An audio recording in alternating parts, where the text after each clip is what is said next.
Hello and welcome to today's tutorial. So today I'll be showing you how to make the scissor wrap. This is a fairly easy, beginner-friendly Tunisian crochet project that uses a simple color work to create this geometric pattern. So I'm going to be making a smaller version of this for a scarf. I've still got some yarn left over from the big project, so that's what I'm going to go ahead and start, and I'll be explaining the principles of how to make the big wrap as well. So for this project I used a 5.5mm Tunisian crochet hook with a short extension, short cable.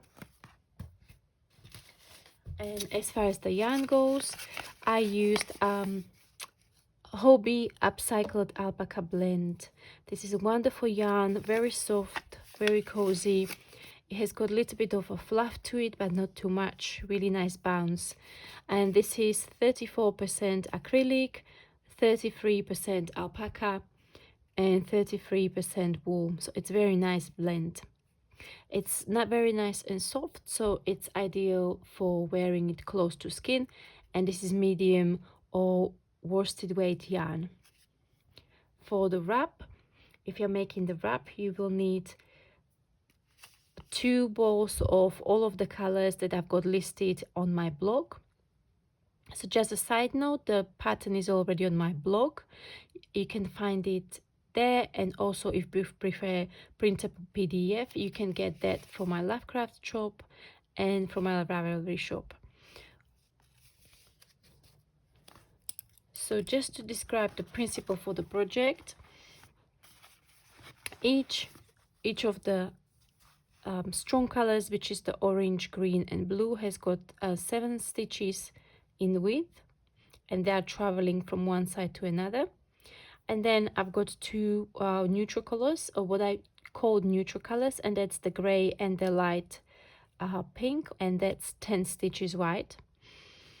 And then you've got the central section that creates the diamonds, and that's also in gray. So first you will start the foundation chain and the first row in gray. So that's what we're going to go ahead and do right now. So first we start our project with a slip knot, like so. Then we take our hook, insert it in the loop and tighten up. And for the smaller project that I'm making, I will chain 39. If you're making the big wrap, you will need to chain 83. To chain, you will need to yarn over the hook and pull through the loop on the hook. So that's chain 1, yarn over the hook, pull through, chain 2, 3, 4, 5, and so on. So I'm going to let you to go ahead and chain the number that you need. I'm going to go ahead and chain mine, and I meet you back for row number 1. Okay, so I've got my chain done. I've got 39 chains. So for the first row, or what is also known as the foundation row, we will be working into the back bumps of your chain stitches. So the way you find the back bumps is, this is the front of your chain, then you turn it around, and there are these bumps on the back, and this is what we're going to be working into. So you need to insert your hook from front to back through the back bump, yarn over and pull up a loop.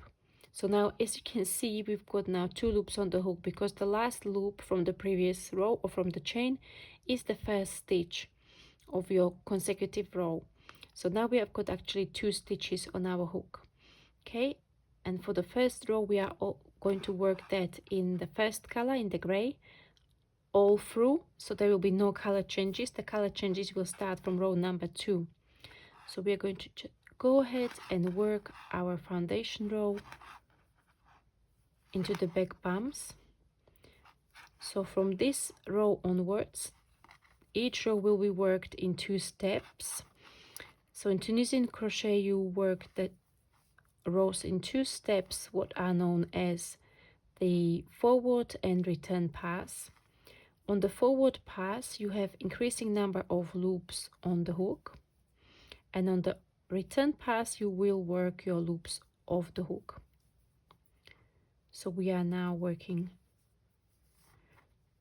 our forward pass.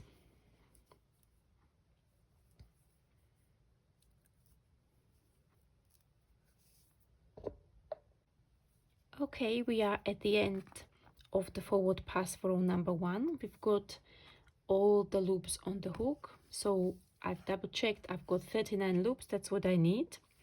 We're not going to be increasing or decreasing in this project, so the number of stitches or the loops on the hook should be maintained throughout the project. So on each row you will have 39 stitches if you're making the scarf, or 83 stitches if you're making the wrap. So now I'm going to show you how to work the return pass.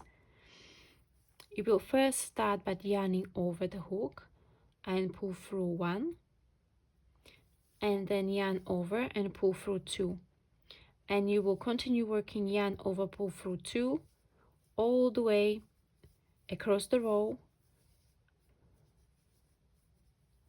until you have 1 loop left on the hook. So this is also known as the standard return pass in Tunisian crochet, and for majority of your projects you will be working standard return pass. There are some instances in laces and perhaps when you are shaping where this will be slightly different, but if you're making a standard wrap, shawl, a scarf or blanket, you will work the standard return pass on each row.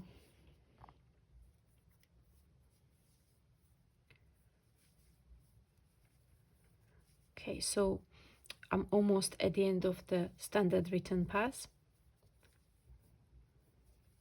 For the scarf, I've selected slightly different ratio of the stitches, where I will have 5 stitches for the neutral colors and 3 stitches for the orange, green and blue.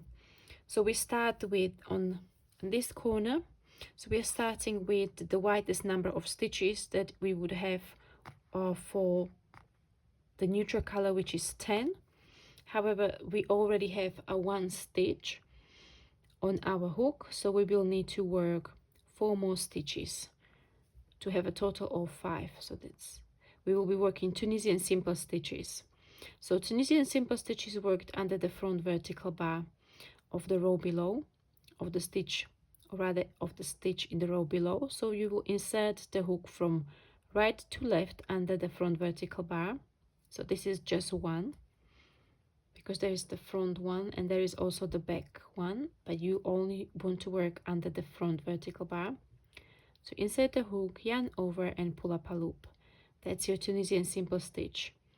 The reason why I selected this as a beginner friendly project is because you will just work the Tunisian Simple Stitch throughout the project, so you won't need to worry about different types of stitches. It's all going to be just Tunisian Simple Stitch, so you will get a really good practice if this is your first Tunisian crochet project, and you will just focus on changing the colors. So next one is 3, 4 and 5. Right, so this is where we're adding the next color, which is blue. So I'm going to take the blue color, I'm going to insert the hook as if for Tunisian Simple Stitch. I'll pick up the blue color, create a small loop, place it on the hook and pull it through. Okay, so what I like to do is, if I'm adding colors, I like to take the long end, the working end, wrap it around the 2 other ends behind, just to secure that in place, and we will continue 2 more stitches for the total of 3. So as you can see, this row number 2 is really set up row where we are adding all the colors. It's going to be slightly easier in the consecutive rows because you won't need to be adding any more colors. You will just work the color pattern. Okay, so after this we've got the light pink, and that is what I count the second neutral color, and this will be 5 stitches because it's a wider stripe.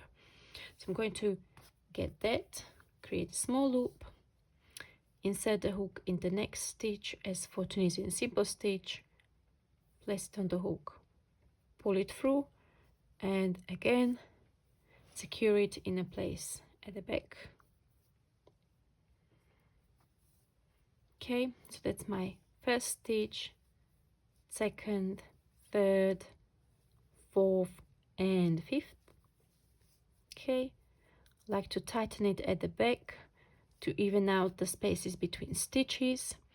However, you don't need to worry about too much, because once you block your project, the stitches will be even. Okay, so next one is green. So I'm going to repeat exactly the same, but for green.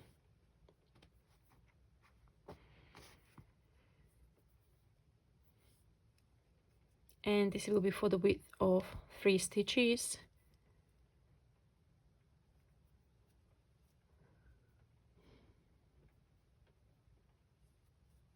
Secure it at the back. This part is a little bit fiddly, so it might take you a little bit more time, but is well worth it. It improves the look of your final project. Okay, so that's 1, 2 and 3. We've got just one more color change on this side, this half of the project. So the next one is orange for width of 3 stitches.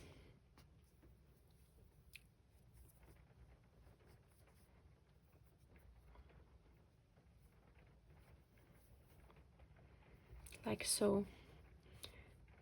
We've got 2 and 3. Now we are reaching the center of our project. So this is where we add the gray again. And now what I would like to talk to you about is how to manage the colors. So basically, what is the best option for this type of color work is either to use bobbins or split your yarn balls in half and start and have lots of colors on the go. The reason why is it's going to be easier to manage the color changes at the back. You will experience less tangling as if you were working from the same yarn ball on both halves. So I've prepared I split the gray yarn in half or in sections. So I've got another ball, and if you split your yarn balls in half, there will be enough for you to be able to work the project throughout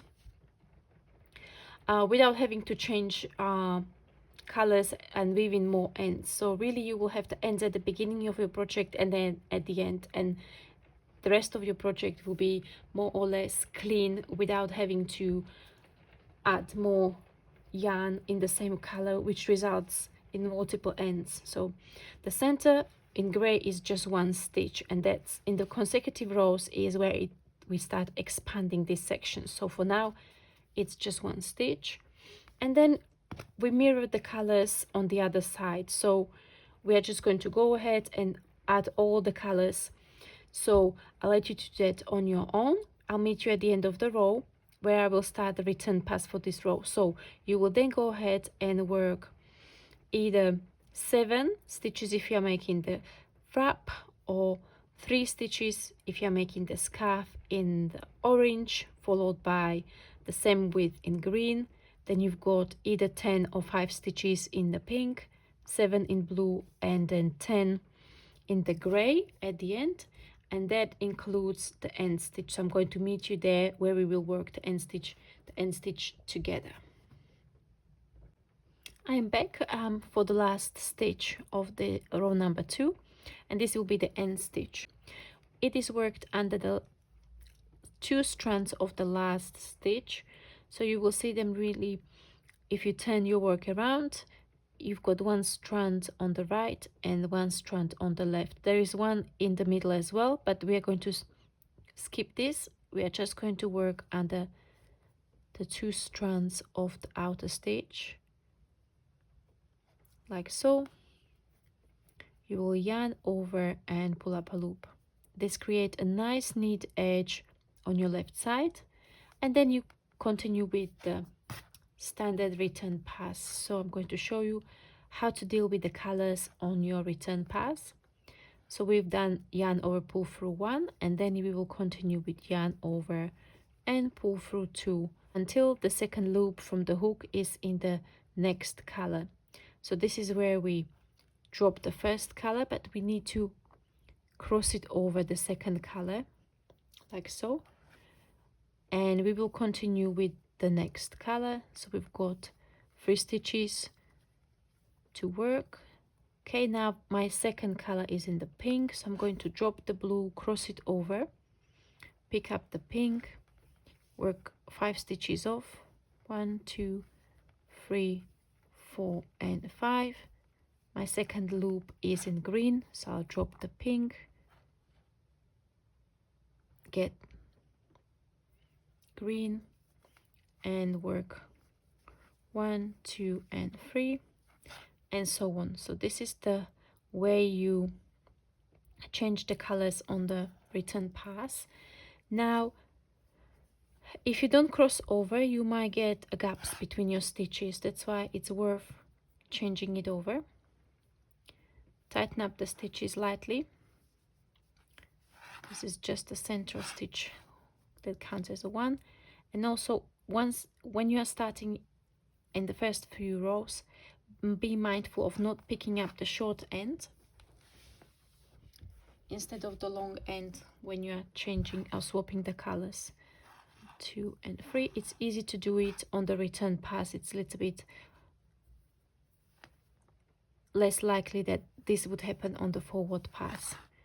Okay, and 3 stitches in green, and so on.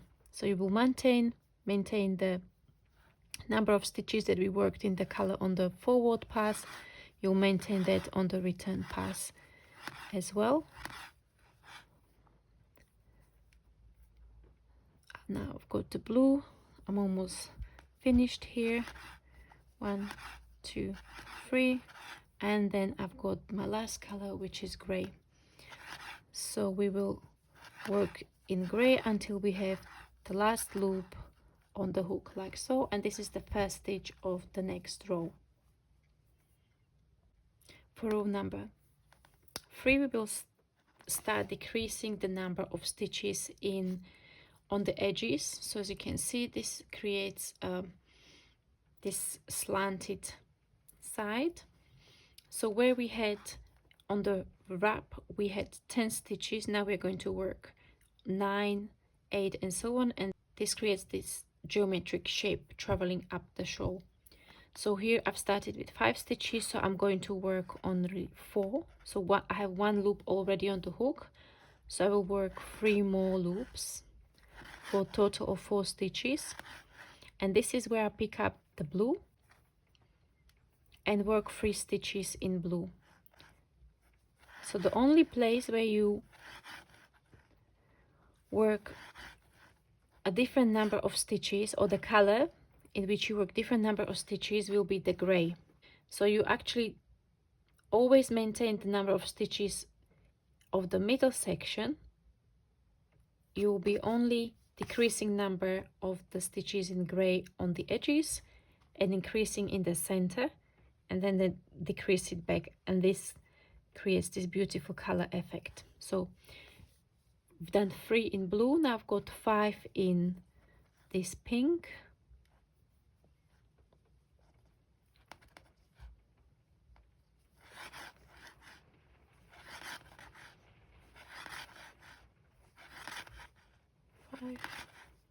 Change to green and continue with green. That's 3 stitches for green. 1 2 3. 3 stitches in orange. 1 2 and 3. Now we are coming to the middle, so we had 1 stitch in gray, and we are going to add gray stitches on either side.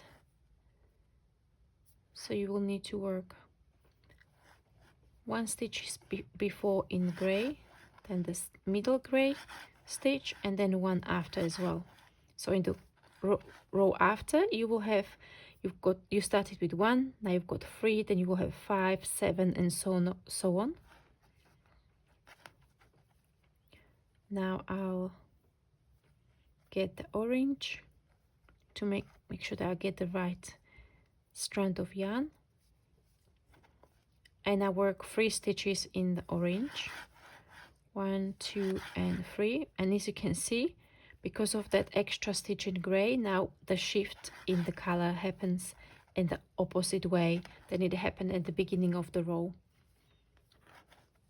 Okay, so now I've got green, 3 stitches in green,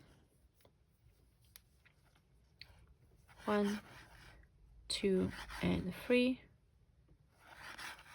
I'm on pink, so I'll do 5 stitches in pink,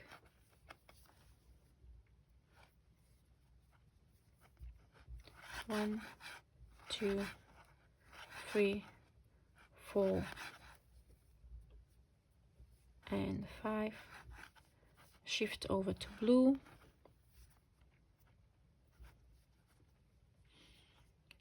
1, 2 and 3. Now I'm on gray, and this is where I will only have 4 stitches left in the row because of the shift that happened in the center of the scarf or of your wrap, and then the end stitch. And then the return pass is worked the same way as the return pass for row number 3. So I'm going to let you to go ahead, do your return pass, and then I'll meet you back. So I have the return pass finished now. So I had 4 stitches in the row below, and now I'm going to reduce that to 3 stitches only. And again, this will cause the color shift, moving on the right side to the right and on the left side to the left. And you will work this in the consecutive rows, so you will reduce the number of gray stitches until you have only 1 stitch left. So this will be just the first stitch of the row. This will be the last in row where the center section expands by 2 stitches, 1 stitch on each side. And from then on, you will then add the gray stitches, and this will cause the shift in the opposite direction. And as far as the central section goes, the gray section, then you will start decrease the number of stitches, and this will create the diamonds traveling up the center. So I'm going to work a few more rows on my project. I will show you how that is going to work out, and then I'll show you in the next section how to bind off your project once you are happy with it. Okay, welcome back. I'm going to show you how far I've got. I've got 1 repeat for the stitch pattern on the scarf, which was 9 rows. So you will then repeat this pattern over and over until you have the desired length. So the pattern for the scarf will be also on my blog at some point, so watch the space. Once it's ready, I will link it down below. So what we do at the end, I'm going to demonstrate it on the wrap. So once you finish the last diamond, so this is the last 1 stitch in the center for the last diamond, you will work 1 row of Tunisian Simple Stitch only in the gray, and then you will bind off. So I'm going to show you how to bind off now. So let's pretend that I'm at the end of my scarf and I've got the last row in the gray. I will then bind off in gray. The way we bind off is a very simple technique, which is Tunisian Simple Stitch bind off. So you will go into the next stitch. As for Tunisian Simple Stitch, you yarn over, pull up a loop, and you will pull through the loop which is already on the hook, like so. Okay, so you have 1 loop left. You'll go into the next stitch, yarn over, pull up a loop, pull through the loop on the hook, and so on. So you will have that 1 loop traveling along the top edge. You will repeat it all the way to the end. You will bind off the very last stitch as well. Then you cut your yarn and weave in your ends, and you will have your project ready. Thank you very much for watching. I hope you enjoyed this tutorial, and I'll see you next time. Bye bye.